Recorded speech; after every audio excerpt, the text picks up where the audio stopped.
আইনশৃঙ্খলা পরিস্থিতির চরম অবনতি হয়েছে ঝিনাইদহে। গত ৩.৫ মাসে খুন, ধর্ষণ, ডাকাতি ও ছিনতাই সহ শতাধিক অপরাধের ঘটনা ঘটেছে। দিনে দুপুরে চুরি ডাকাতি বেড়ে যাওয়ায় চরম আতঙ্কে দিন কাটাচ্ছেন সাধারণ মানুষ। ভুক্তভোগীদের অভিযোগ, অপরাধীরা ধরাছোঁয়ার বাইরে থাকায় তারা আরও বেপরোয়া হয়ে উঠেছে। ঝিনাইদহ থেকে শিপ্রুজামানের তথ্যচিত্রে জানাচ্ছেন লিওন আজাদ।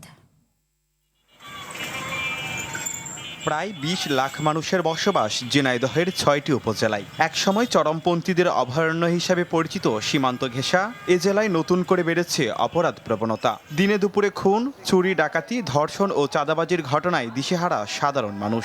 পুলিশ ও আইনশৃঙ্খলা রক্ষাকারী বাহিনীর ভূমিকা নিয়েও প্রশ্ন তুলেছেন ভুক্তভোগীরা।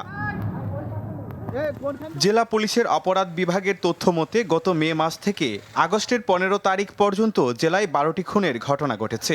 এছাড়া গত ৩.৫ মাসে নারী নির্যাতন ও শিশু ধর্ষণের মতো জঘন্য ঘটনা ঘটেছে ৬৫টি। বিভিন্ন গ্রাম থেকে ১০টি গরু চুরির ঘটনা ঘটেছে। সিসিটিভির ফুটেজ দিলেও জড়িতদের শনাক্ত করতে পারছে না বলে অভিযোগ রয়েছে পুলিশের বিরুদ্ধে।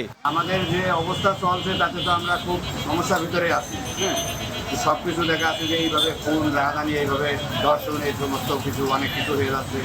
আমাদের কোনো নিরাপত্তা নেই, জামিন নিরাপত্তা নেই।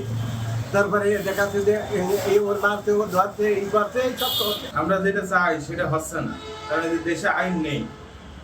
ঠিক আছে, আর প্রশাসন মনে করেন মানুষের কাছে দিচ্ছে। অপরাধীদের ধরতে পুলিশের ধীরগতির অভিযোগ থাকলেও জেলা পুলিশ বলছে ভিন্ন কথা। তাদের দাবি ২০ লাখ মানুষের বিপরীতে মাত্র ১,৬৫০ জন পুলিশ সদস্য নিয়ে কাজ করতে হচ্ছে। পাশাপাশি রয়েছে যানবাহনের সংকটও। আমাদের যানবাহনের সংকট রয়েছে। আমাদের জনবল যে পরিমাণ থাকা উচিত আমাদের গরিব দেশ সে তুলনায় নেই।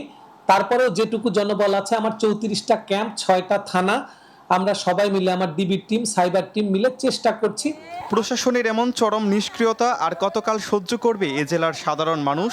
অপরাধীদের অভয়ারণ্য ভেঙে জনমনে শান্তি ও নিরাপত্তা ফিরিয়ে আনতে দৃশ্যমান পদক্ষেপ চান ঝিনাইদহবাসী।